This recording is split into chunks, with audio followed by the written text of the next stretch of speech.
I want to start out by thanking everyone that had a hand in putting this event together tonight. And I'm going to leave a few people out because I know Mr. Muskoff mentioned some folks that I'm not as close to, so thank you to those. I'm going to forget a few. But Chris Muskoff, Dick Wayner, Joe Packey, the food staff, thank you very much for putting the effort into tonight. It's been a first-class event. Thank you all very much. I also want to thank the current administration. President Dave Laughlin, Principal Craig Hannock, and Athletic Director Chris Muskoff. Thank you for everything that you guys do to make 4970 Oakland Avenue the special place that it is. Next off, I got to thank the man that just got done talking.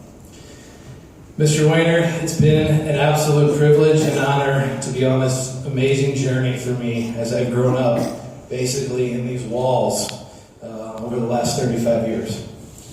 I remember being a second grader, running around your office after basketball games and football games, to becoming your student, playing here, and ultimately coaching here on the staff while you were here as the athletic director.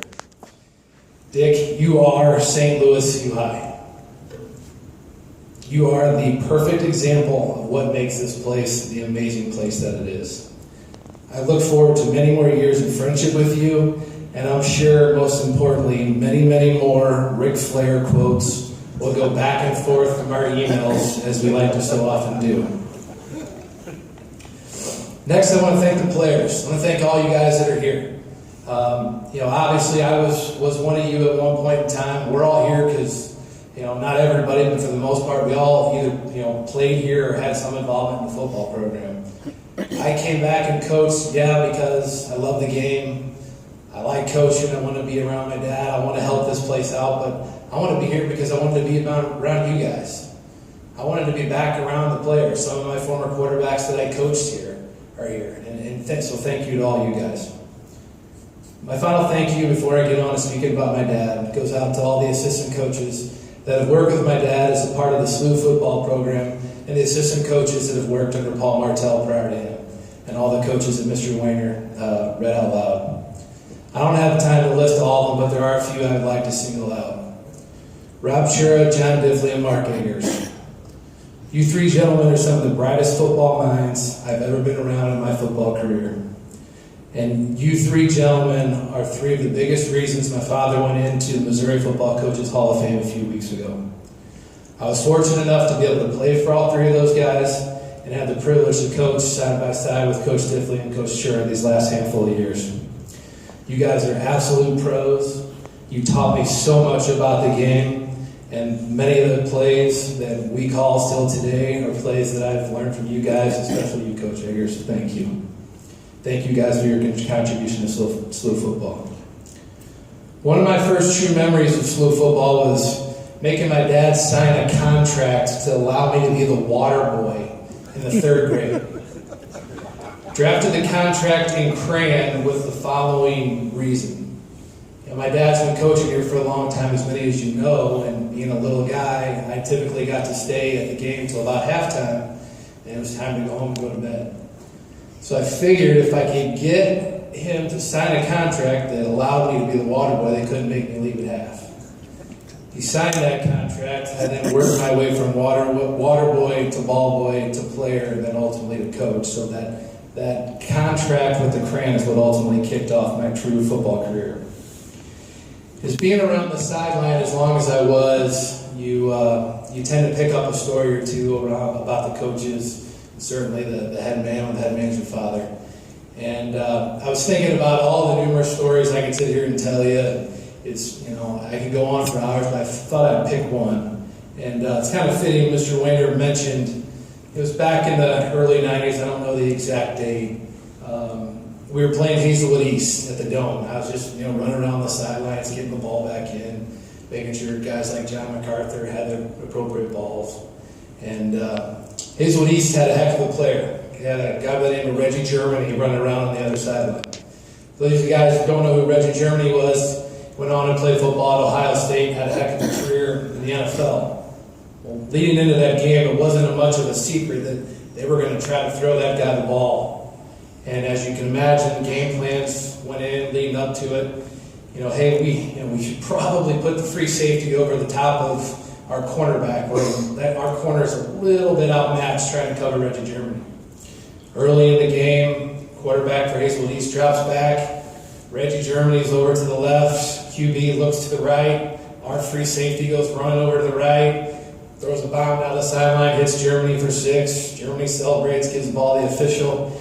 I'm looking at my dad going, okay, this wasn't real. This is something they practiced on all week. Everybody knew they were going to try to throw this guy the ball. So any of you guys who have been around my dad know that he likes to remind all of us that, hey, you guys are the private school smart guys. I'm just a South City public school guy. So calls the cornerback over, whose name I'll leave out of it, and says, let me explain something to you. Maybe this will get into the private school brain a little bit with a little more reinforcement. That guy over there, his name's Reggie Germany.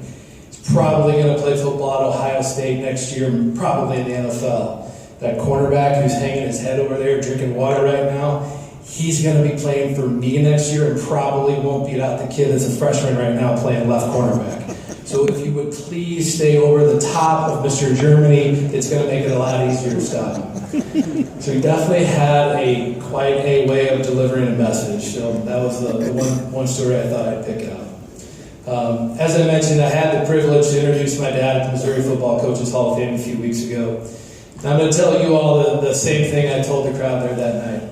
Many of you may expect me to sit up here and talk about all the great wins and this team or that play call or what we did there. And I'm going to get to I'll get to the stats because that's there's no more competitive person here than him. But I really feel like he's more of a Hall of Fame person and a Hall of Fame, and that's why he should really truly be in the Hall of Fame. So I'm going to give you the football side of it here pretty quickly, and I'm going to get into examples of why I truly think he was honored the way he was that night. Here are the football stats, most of which you've heard. 212 career wins, making him the winningest coach. 13 district titles, 7 MCC championships, 2 Final Four appearances, 1 state runner-up, 53 All-State players, 68 All-Metro player selections, and over 100 players that played in college. That's the easy part. Now, the true reasons why I feel like he's such a great person are as follows. Some of the people that my dad is closest to, that he's become so close to over the 39 years of coaching here at SLUH, never made a meaningful tackle, never caught a big touchdown, some maybe never even took a snap at all.